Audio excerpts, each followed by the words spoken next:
क्या बालाघाट जिले का वनांचल और बेहद शांत माने जाने वाला बिरसा मलाजखंड मोहगांव क्षेत्र अपराध की नई राजधानी बनते जा रहा है? ऐसा हम इसलिए कह रहे हैं क्योंकि बीते कुछ वर्षों के दौरान बिरसा क्षेत्र में जिस तरह अपराध घटित हो रहे हैं, उससे तो यही कहा जा सकता है कि बिरसा पर छत्तीसगढ़ की बॉर्डर होने का असर दिखाई दे रहा है।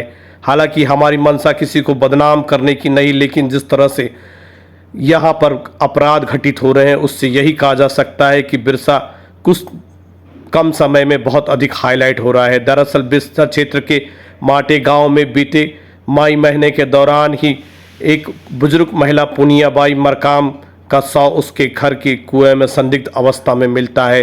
पुनियाबाई की नातन आरती मरकाम पूरे घटनाक्रम की चश्मदीद होती है। उसकी गवाही न्यायालय में होनी थी, लेकिन उससे पहले ही 16 मई 2024 को आरती का शव माटे गांव के जंगल में मिलता है। इस दौरान आरती की हत्या में प्रयोग की गई देसी कट्टा कारतूस पुलिस द्वारा जब्त की जाती है। कुछ इसी तरह का घटनाक्रम एक वर्ष पहले बिरसा क्षेत्र में घटित होता है, जब प्यार में नाकाम सरजू मरकाम अपनी प्रेमिका को दहेज में होम थिएटर देता है और होम थिएटर में धमाका होने से सरजू मरकाम की प्रेमिका के पति और उसके भाई की मौत हो जाती है। ऐसे ही कुछ घटनाक्रम बीते कुछ महीने के दौरान घटित हुए, जब बिरसा क्षेत्र अचानक ही हाईलाइट हो गया। धीरे धीरे ही सही, लेकिन बिरसा अब बदनामियत झेलने लगा है। बीते कुछ वर्षों के दौरान जिस तरह से बिरसा क्षेत्र में अवैध शराब, अवैध कारोबार जैसे सट्टा और अवैध मेडिकल व्यवसाय, नशे की खेप मेडिकल व्यवसायी द्वारा बेचना, यही नहीं, बीते कुछ दिन पहले ही बालाघाट जिला मुख्यालय के ठीक सामने नगर पुलिस अधीक्षक अंजुल अहक मिश्र की सरकारी वाहन पर एक वाहन चालक टक्कर मार देता है। घटना में वाहन चालक और सहचालक और अन्य आरोपी फरार हो जाते हैं। पुलिस अब तक पूरे मामले का खुलासा नहीं कर पाती।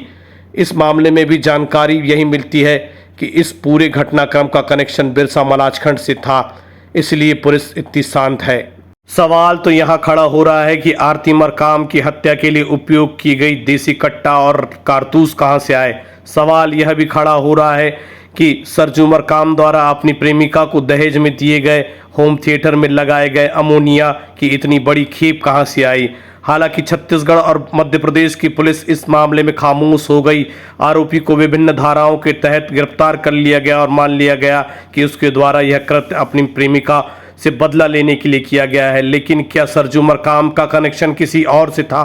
क्या आरती मरकाम के हत्यारों का कनेक्शन कहीं और से था? क्योंकि यह क्षेत्र बिरसा का क्षेत्र है जहां नक्सलवाद के लिए बहुत अधिक फेमस है। नक्सलवाद की जड़ यहां पर बहुत अधिक मजबूत है। सर्व आदिवासी समाज एक और आरती मरकाम हत्याकांड के आरोपियों को कड़ी से कड़ी सजा दिलाने के लिए आंदोलित है।